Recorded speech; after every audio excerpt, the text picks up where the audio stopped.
네, 이번에는 충당 부채의 측정에서 불확실성을 고려하는 부분인데요. 이제 세 번째 케이스로 현금 유출액이 여러 가지 금액으로 추정은 되지만 각 유출액의 정확한 발생 확률을 알 수 없을 때를 이야기를 합니다. 예를 들면은 손해배상 청구 소송 이런 것들이 있겠죠. 자, 이거는 가장 발생 가능성이 높은 것으로 추정되는 금액으로 해서 충당 부채를 측정하는 겁니다.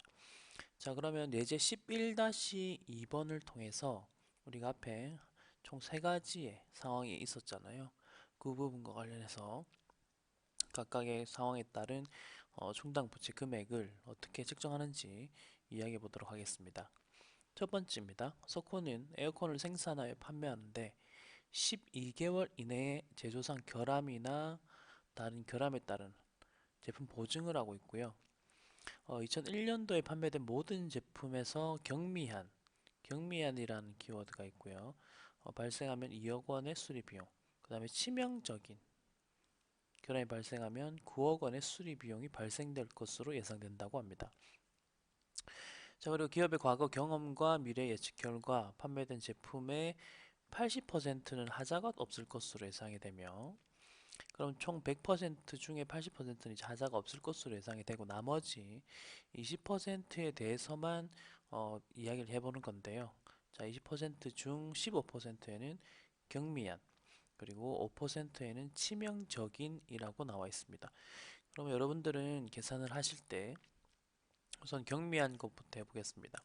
경미한 것은 2억 원이라고 했고요. 여기다가 15%를 곱하시면 되겠고, 자, 그리고 5%에는 치명적이라고 했죠. 자, 그러면 치명적일 경우에는 9억 원이라고 했습니다. 그럼 여기다가 5%라고 곱해주시면 그 금액이 계산이 될 것입니다. 이게 첫 번째 문제에 대한 계산 방법이고요. 이건 이제 확률에 따라서 가중평균을 한 것이라 볼 수 있고, 자, 이제 두 번째 부분을 보겠습니다. 경민토건은 소형댐을 건설하는 공사를 수주하였는데 완성 이후에 하자보스의 이제 횟수가 나옵니다. 하자보스 1회의 그칠 확률은 15%, 그 다음에 2회 확률이 20%, 3회일 경우에는 60%, 50% 넘고, 그리고 제일 높은 확률이고, 그 다음에 4회일 경우는 5%다. 자, 이런 경우에는요, 몇 회 몇 회 이렇게 나오는 경우에는 가장 높은 확률의 금액으로 해서 충당 부채를 측정하면 되겠습니다. 자, 그럼 세 번째 문제 같은 경우는 손해배상 청구 소송을 당한 건데요. 자, 8천만 원의 손해배상 청구 소송을 당했다.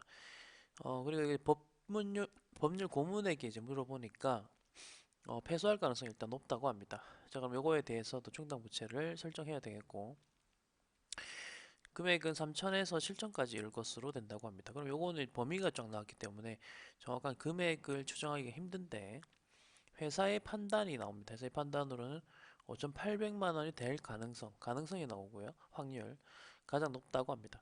자, 이럴 경우에는 5,800만 원으로 해서 충당 부채 설정하면 됩니다. 어쨌든 이 세 가지의 사례에 따라서 충당 부채 금액을 계산하는 방식이 조금 달랐지만, 여러분들이 아셔야 되는 거는 결국은 이거 다 보수적으로 처리를 한 거예요. 최고로 발생 확률이 높아야 되거나 혹은 금액이 높거나 뭐 이런 것들을 다 감안해서 지금 발생시킬 수 있는, 장부에 기록시킬 수 있는 최고의 확률의 최고의 금액을 인식하는 것입니다. 회계는 항상 비용은 즉시 인식하려고 하는 속성이 있어요. 이게 이제 회계 보수주의에 따른 부분입니다. 자, 그럼 충당 부채를 측정함에 있어서 현재 가치로 평가를 하는 부분에 대한 이야기를 해볼 건데요. 우선 내용을 읽어보면 화폐의 시간 가치 효과가 중요하다.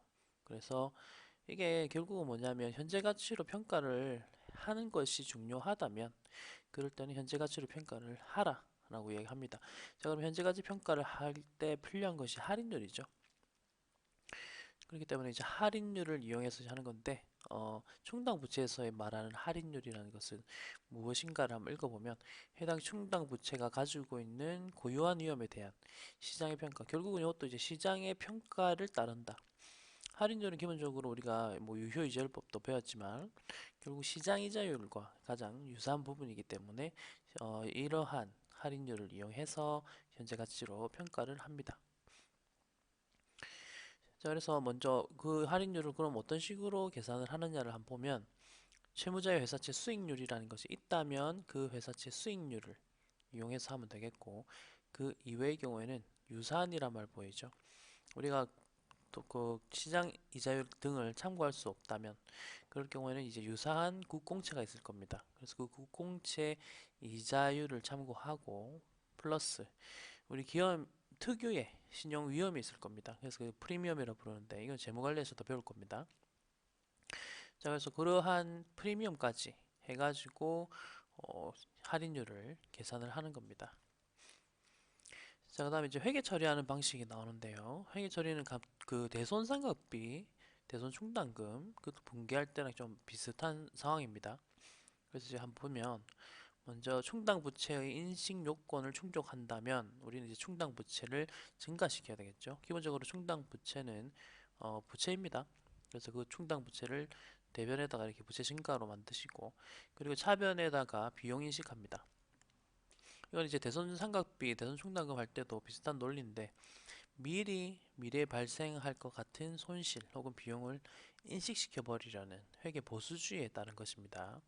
그래서 여러분들이 이제 회계 보수주의라는 개념도 알고는 있어야 돼요. 비용은 그것이 발생할 것 같다면 즉시 인식하는 거, 그리고 수익은 확정되는 시점에 인식하는 거. 이제 그런 식으로 해서 보수주의를 좀 높이고 그 다음에 정보 이용자들을 좀 보호하기 위한 그러한 회계 이론입니다.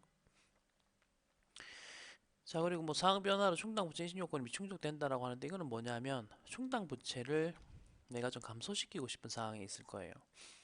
이번 달 말에 이번 올해 기말에 충당부채 금액이 100이라고 예상을 하고 있었는데 그 다음 해 말에 또 충당부채를 인식해 보니까 예를 들어 90이 되었다라고 하면 보시다시피 10의 충당부채를 줄여야 되는 상황이 발생하겠죠. 그럴 때 이제 줄이는 분계가 차변에 충당부채 넣고 대변에 환입액을 넣으면 됩니다. 혹은 여기서 말하는 것처럼 인식 요건이 미충족됨으로써 충당부채를 모두 제거해야 되는 뭐 상황이 발생하더라도 마찬가지이고요. 자, 그리고 충당부채가 이미 있는 상태인데 기간이 지남에 따라서 그 현재 가치가 증가를 한다면 우선 그 충당부채를 증가시키는 분계가 대변에 들어가고 그 다음에 차변 같은 경우는 현재 가치 때문에 증가됐다라는 의미로 충당부채 전입액이라는 계정 혹은 이게 현재 가치는 어떻게 보면 이자와 비슷한 느낌이기 때문에 현재 가치가 증가됐다는 느낌이 이자 비용이라는 계정도 사용 가능하다라는 겁니다. 자, 그럼 이제 미래 사건을 고려해서 충당부채 금액 추정 시 어떤 식으로 하는지를 한번 보자면 그 우리 충당부채라는 게 미래에 나갈 돈을 미리 준비해 놓는 개념이잖아요. 그래서 그 의무 이행에 소요되는 지출액 우리가 이미 아까처럼 100으로 예상을 하고 있었는데 이 100이란 금액에 영향을 미친다는 말은 금액을 변동시킬 수 있는 미래 사건이 발생할 것이라는 증거 이것도 이제 예측인데 그러니까 지금 100만으로는 충분하지 않다. 미래에는 좀 더 많은 금액이 필요할 수도 있다. 그래서 그러한 사건이 발생할 것 같다라는 증거가 있으면 그 미래 사건을 고려해서 충당부채 금액을 좀 더 뭐 추가한다든지 뭐 줄인다든지 이런 식으로 추정한다는 거죠. 자, 그래서 그 미래 사건의 예시는 밑에 보이는 이 내용 한번 참고하시고요. 자, 이제 대리변제라는 개념도 있습니다. 하자보증 등의 의무 이행을 위해서 하자보증이라는 거는 앞으로 우리 회사에 여러 가지 뭐 서비스를 팔았는데 그 하자에 우리가 보증을 해줘야 되는 상황이 발생할 수도 있다고 했고 그렇기 때문에 우리는 미리 부채로 잡아두고 미리 비용 처리를 한 다음에 준비를 하고 있었습니다. 자, 그래서 그 하자가 발생하면 이제 우리 회사는 돈을 주는 거겠죠. 그때 그리고 근데 기업이 지급한 금액의 일부나 전부를 그 금액을 제3자가 약정이나 계약 등에 따라서 대신 지급해주기로 하였거나 뭐 직접 지급해주기로 하는 것 이런 부분은 이제 대리변제라는 표현을 쓰는 거고 자 그래서 회계 처리하는 방식이 나오는데 먼저 제3자가 대리변제를 이행하지 않는다면 그리고 그럼으로 인해서 기업이 그 금액을 결국은 뭐 이행해야 된다면 이런 식으로 나오네요. 우선 뭐 시간이 순서대로 한번 보겠습니다. 제품 판매를 할 때 충당 부채를 인식했다. 예를 들면 이제 판매 보증 충당 부채가 되겠죠. 팔았던 물건에 하자가 발생하면 우리가 어느 정도 뭐 보상을 해주는 그런 시스템인데, 그런 것들 대비해서 회사에서는 판매 보증 충당 부채를 잡겠죠. 대변 잡았고, 그리고 충당 부채 잡을 때는 항상 차변의 비용을 발생시킨다고 했습니다. 자, 그 다음에는 기업이 대리 변제를 해주면 그 금액만큼을 자산과 수익이라는 계정으로 인식을 한다라고 되어 있고요. 보시면은 대리 변제 미수금, 일단은 그 회사로부터 지금 바로 돈을 받은 건 아니잖아요. 제3자로부터. 그래서 우선 미수금으로 잡습니다. 나중에 이제 들어올 돈이다 해서. 그리고 그만큼을 대리 변제 수익이라는 계정으로 처리를 하면 되고, 일단 이렇게 인식한 다음에 뭐 직접 돈을 줄 때는 또 돈을 주는, 그 보증된 판매 보증된 그 금액을 줄 때는 또 그때 분기가 나올 것이고, 자, 그 다음에 대리변제 수익이란 계정과 충당부채 관련된 비용의 상계도 가능하다라고 되어 있죠. 그래서 우리 아까 여기 인식했었던 대리변제 수익을 차변으로 보내서 없앰과 동시에 여기 있던 충당부채 인식할 때 발생시켰던 비용을 그냥 감소시키는 이런 식의 회계 처리도 가능하다는 거죠. 뭐 이렇게 함으로써 비용이 좀 줄어드는 효과가 있겠죠. 자, 그 다음에 제3자가 대리 변제를 이행하지 않더라도 기업도 그 금액을 지급할 의무가 없으면 충당부채는 인식하지 않는다는 거, 이것도 한번 보시면 되겠고. 자, 그럼 요거 예제 문제를 보시면서 우리가 이제 분개를 어떤 식으로 해야 되는지 한번 보도록 하겠습니다. 자, 예지홈쇼핑이라는 회사가 우리 회사고요. 유료 TV 채널을 통해서 여러 제품 등을 광고하고 판매하고 있습니다. 자, 1년 제품 보증을 하고 있고요. 제품 하자가 생긴 생산 과정에서 발생한 것이라면 제조회사가, 우리 회사는 유통회사고요. 그 이전에 제조회사가 있습니다. 그래서 생산 과정 하자라면 그 제조회사가 보증 책임을 지기로 이렇게 약정을 한 거고요. 그 다음에 유통 과정이라면 우리 회사가 보증 지기로 약정을 하였다. 이런 식으로 됐고, 자, 통상적으로 제조회사가 폐업하거나 경영상의 어려움이 있을 때는 우리가 또 당사가 책임지고 제품 보증을 다 해왔다. 이런 말도 있고, 자, 이제 과거의 경험을 비추어 보자면 단기말 현재 단기 매출액이 10억 원인데 이 10억 원 중에서 3% 정도의 하자가 발생하더라는 거죠. 그리고 이 중 제조회사가 책임질 비율은 60, 그 다음에 당사는 40입니다. 6대 4군요. 자, 그럼 이제 충당부채를 인식을 해볼 건데요.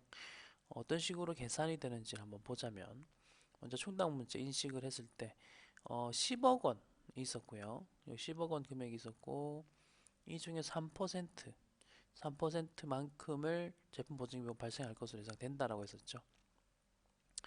자, 그래서 일단 분개를 합니다. 이렇게 판매 보증비라는 비용 발생시키시고, 대변에는 충당 부채를 잡습니다. 우선 이건 이제 누가 그 돈을 내느냐의 문제 이전에 일단은 총 우리가 판매한 물건의 판매 보증이 되는 금액을 이렇게 쓴 겁니다. 자, 그 다음에 예상 변제 금액 자산인식이라고 해서 이건 이제 공장과 관련된 부분이 되겠죠. 판매 보증비가 일단 3천만 원이라는 거 아시겠죠? 충당 부채가 3천만 원. 이 중에서 아까 전에 제조회사가 60% 책임진다 했기 때문에 이 부분만큼을 우리는 우선 자산으로 잡는다는 겁니다. 이건 이제 제조 과정 중에 문제가 생긴 거니까. 그래서 60%를 곱한 금액은 1,800인데요. 이거는 미수금 잡으시고 그다음에 수익을 우선 잡습니다. 자, 그리고 이제 대리변제 수익과 충당부채 관련 비용을 상계를 할 수 있다라고 했었는데, 요 3천만 원으로 잡았었던 판매 보증비 부분에서 비용을 감소시켜 버리고 그 다음에 수익은 전부 다 제거시키는 그런 분개를 하고 있는 것을 보이죠. 결국 이게 충당부채라는 것은 미래에 우리가 돈을 지급해야 되는 상황이 발생하니까, 그건 이제 부채의 정의잖아요. 그런 상황이 발생하니까 우선 부채를 대변에 먼저 잡는 것이고, 그리고 차변 같은 경우는 이제 그런 부채를 잡는 과정 중에서 비용을 인식하는 겁니다. 자, 그런데 이 제조회사 부분이 있었잖아요. 우리 회사 말고 제조회사가 부담해야 될 부분인 1,800만 원을 수익으로 잡았다가 바로 상계 처리해버린 이유는 결국 목적은 뭐냐면 우리 회사가 이제 비용이라고 인식해야 될 금액이 우리 회사 유통 과정에서 잘못된 부분만 비용으로 인식하겠다는 거예요. 그리고 제조회사의 잘못으로 인해서 뭐 잘못이라 하기에는 그렇지만 보증을 해야 되는 상황이 발생하면 그 회사가 이제 손실, 비용을 인식해라. 그런 의미로 지금 양과로 3번과 같이 상계 처리하는 분계가 나오는 겁니다. 결론적으로는 우리 회사는 1,200만 원의 판매 보증비만 손실로 인식하는 겁니다. 비용이 결국은 손실이니까요.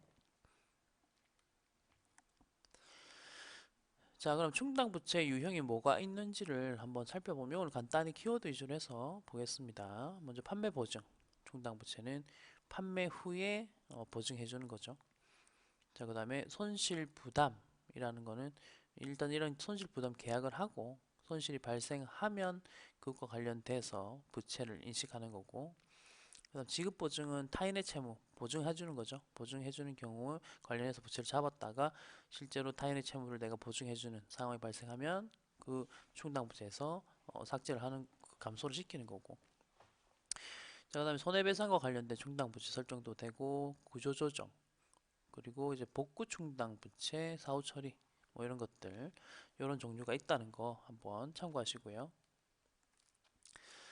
자, 그럼 이 판매 보증 충당 부채가 무엇인지 한번 뭐 구체적으로 이야기를 해보겠습니다. 자, 먼저 판매 보증 충당 부채라는 것은 일단 판매를 일단 해야 되겠죠. 판매한 제품의 수량이나 품질 등의 결함 발생하면 그 부분에 대해서 수리를 해주거나 교환을 해주거나 혹은 환급을 해주는 거. 이건 뭐 이 내용을 보시면 여러분들이 바로 이해하실 수 있을 것이라고 생각하고요.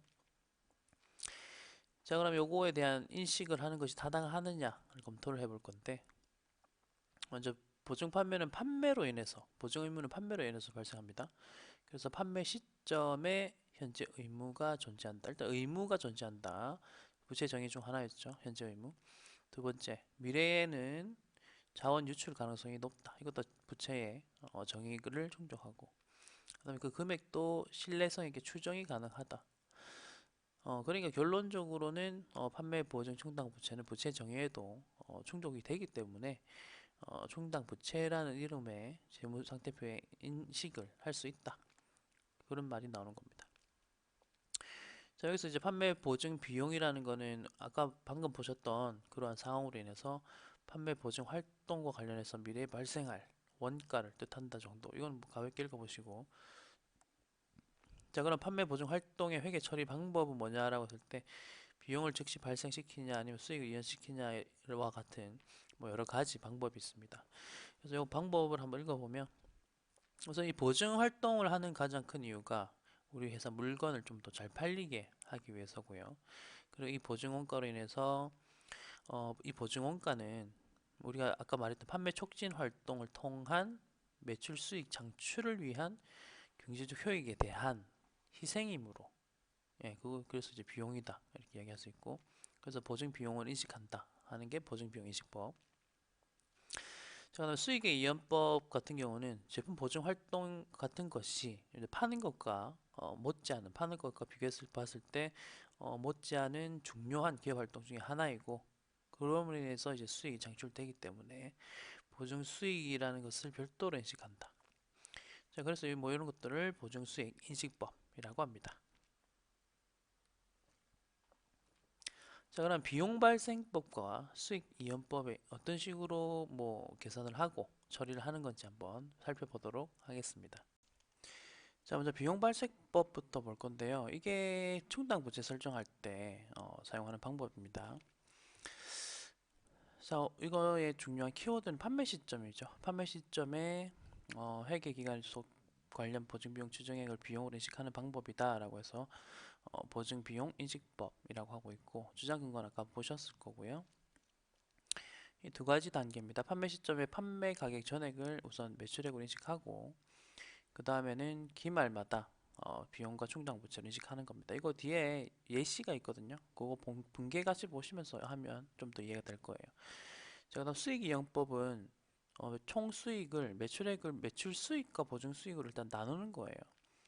그래서 이것도 아까 전에 판매 가격이 전체가 100이라고 한다면 이때는 뭐 70, 30 이런 식으로 보증될 것 같은 금액으로 미리 보증 수익을 이렇게 나눠 놓는 것을 뜻하는 거고, 그래서 이것도 뭐 판매할 때 보증 활동이 수행되는 시점에 판매 보증 비용과 대응시키기 위해서 이연 처리한다라는 거고, 어, 이것도 보시면 판매 보증 활동은 제품 판매 활동과 독립적인 수익 창출 활동이다라는 관점으로 그걸 보는 거고, 우리가 물건 팔았을 때 그 판매 가격 안에는 판매 보증과 관련된 금액도 별도로 포함되어 있다라고 보는 관점이 되겠습니다. 그래서 회계 처리는 요거 표 보시면서 이해를 해보도록 하겠습니다. 그래서 제품의 판매 시점이라고 해서 이때는 이제 100을 팔았다고 해볼게요. 그럼 우리가 받는 돈이 현금 100, 매출 100이 되겠죠. 이때도 100이라고 되고, 이때는 매출을 80, 20으로 잡아볼게요. 그럼 20만큼 나중에 보증 해줘야 되는 부분이 있다라고 어느 정도 예측을 한 겁니다. 자, 판매한 그 해에 보증해야 되는 상황이 발생을 한다면 즉시 보증비로 인식하면 됩니다. 이게 1년이 지난 시점에서는 보증 충당 부채를 먼저 없애고 모자란 금액이 있다면 보증비 비용 발생했겠지만 당해니까 바로 비용 발생시킵니다. 그리고 그 금액만큼 현금으로 줬다라고 이렇게 표현이 되는 거고요. 자, 그래서 요거는 금액으로 한번 해보면 10으로 해보겠습니다. 10, 10 이런 식으로. 그리고 이때 보증수익 인식법 같은 경우는 판매 보증비가 발생하면 이것도 마찬가지로 일단 10, 10을 보내시면 되고요. 그리고 그 중에서 여기 위에 아까 판매 보증 수익으로 잡았던 것 중에서 10을 없애고 보증 수익 10 이런 식으로 잡는 거죠. 이런 식으로 처리를 해주시면 되겠고, 자, 그리고 결산일 당시에는 따로 수정 분계를 하는 걸 보면 결산일 분계입니다. 이 분계는 이제 충당 부채 설정을 하기 시작합니다. 이거는 이제 비용 발생법이고, 그 다음에 보증 수익 이연법 같은 경우는 따로 충당 부채를 설정하는 게 없기 때문에 그대로 두는 거죠. 그대로 둔다라고 보시면 되겠고, 자, 그다음 판매 연도 이후에 보증 비용이 발생한다. 이건 이제 1년이 지난 시점이거든요. 그러면은 비용 발생법은 먼저 대변에 있던 금액, 요것도 일단 한 20 정도로 잡아볼게요. 보증비 20, 내년에 판매 보증해야 되는 게 20 정도가 될 거야 라고 예상하는 거고요. 그리고 이때 발생한 게 5라고 보면 충당 부채에서 5를 가지고 와서 일단 쓰시고 현금이 5가 나갈 겁니다. 이때도 이제 5 빼시고, 그리고 보증 수익, 이연 판매 보증 수익에서도 5 이런 식으로 처리를 하면 되겠죠. 여기 있던 금액입니다. 요 금액을 보증 기간 동안 나누어서 이렇게 보증비로 처리를 해 나가고, 그때 동시에 뭐 비용, 수익을 인식을 하는 거죠. 그런 식으로 인식하는 것을 판매 보증 충당 부채에서의 비용 발생법과 보증 수익 이연법이다. 우선은 요 부분 비용 발생법 부분 위주로 해서 공부를 하십시오. 이게 이제 회계에서 주로 사용하는 방법이니까.